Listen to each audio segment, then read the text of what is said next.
Hello, everyone. I'm Dan Gingiss, the Experience Maker, and I am very happy to be here with you for National Customer Service Week, brought to you by our friends at PACE. Very excited for the last lesson of the week, so let's jump right in. Now, we've been talking all week about 5 different ways to create remarkable experiences in your business. I taught you how to be witty and memorable, how to create immersive customer journeys, how to add elements to make your experiences more shareable, how to elevate the ordinary to extraordinary. Today, we're going to talk about when you do all those 4 things and people start talking about your brand in a positive way, how you need to be part of that conversation and be responsive. These are all parts of my 5-step WISER methodology for creating remarkable experiences. WISER, of course, stands for witty, immersive, shareable, extraordinary, and responsive. Let's look at a little background about why being responsive is so important. As you probably know, customer relationships are fragile. 82% of customers have left a company because of a bad customer experience. That's one bad experience, not a series of them. So every time that we have a touch point with a customer is critical, and it is important to keeping them in our company for as long as possible.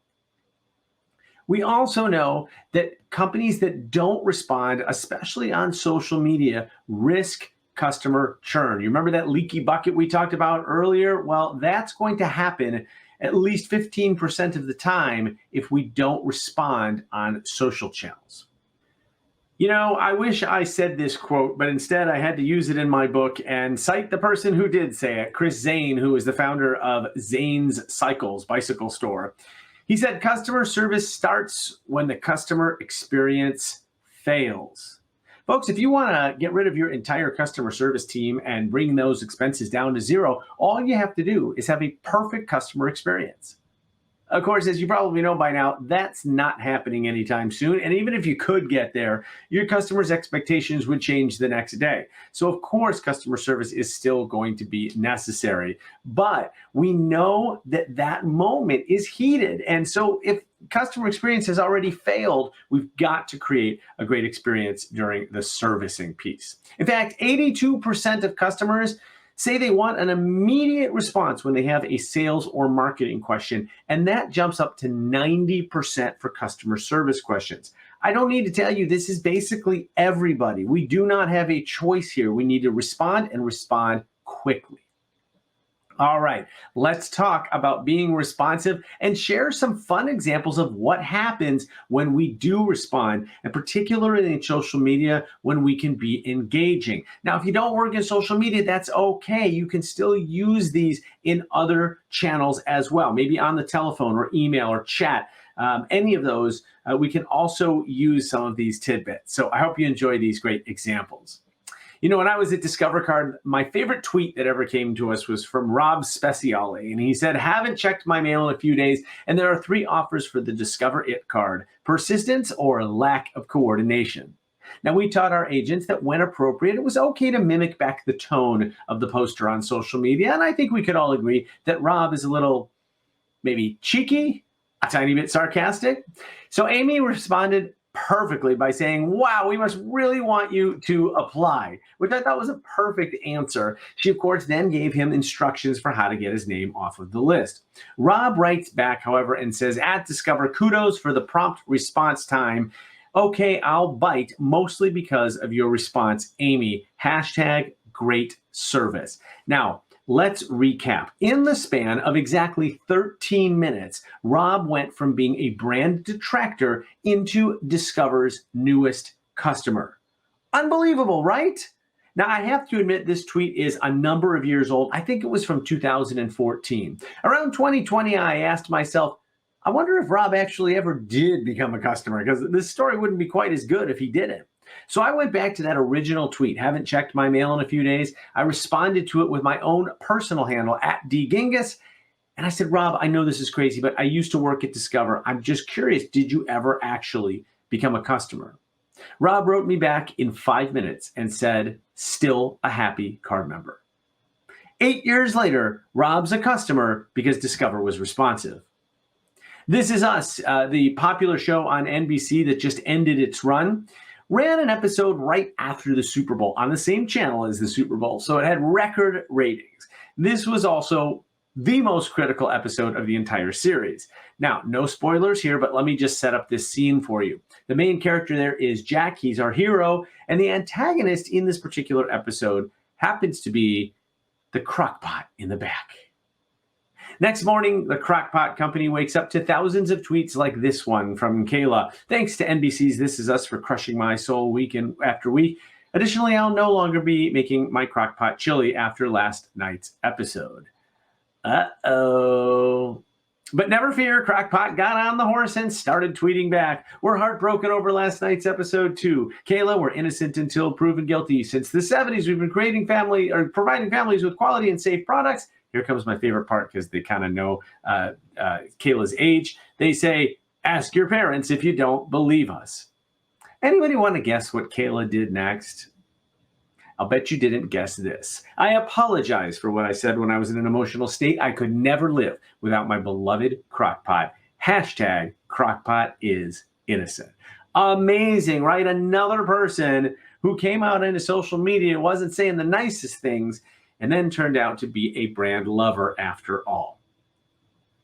Skittles, a couple of years ago, made the horrible decision, if I do say so myself, to remove lime from their original package and replace it with green apple. Blah! I did not like that decision, and I was one of a few people who made my opinion known on Twitter. Eventually, they reversed that horrible mistake and brought back lime, and then what they did was amazing. First, they sent out this tweet, which has a GIF in it that scrolls up all of the names of the 130,880 people who complained about removing lime and replacing it with green apple, and it has an apology. Then they sent an individual tweet to each of those people, including to me, with a video from a guy that's supposed to be in their marketing department, but I'm guessing he's an actor, and a link that brought me to a place where I could get a coupon for a free bag of Skittles. Absolutely brilliant. I love this brand. Duke Energy is a utilities company on the East Coast of the United States, and they are a monopoly. Customers don't have a choice but to use them, but they still really like them. One of the reasons is because of Jason Hollifield, the storm director, who goes on to social media and proactively records videos when bad weather is coming. He tells them that they might lose their power. He gives updates while the power is out. Remember, people can still check on their phones.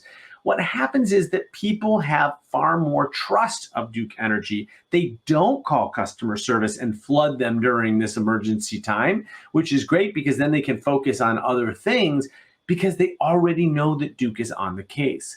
Anytime you can be proactive in your customer service is a great example of being responsive ahead of the curve.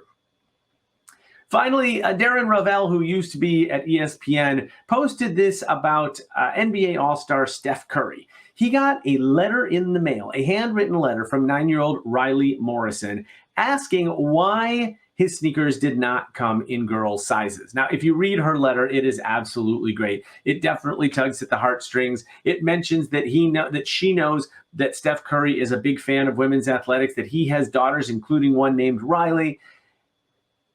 Steph Curry sends a handwritten letter back to Riley and says, you're absolutely right. I'm going to fix this right now and make sure that you get the first girl's shoe off of the assembly line.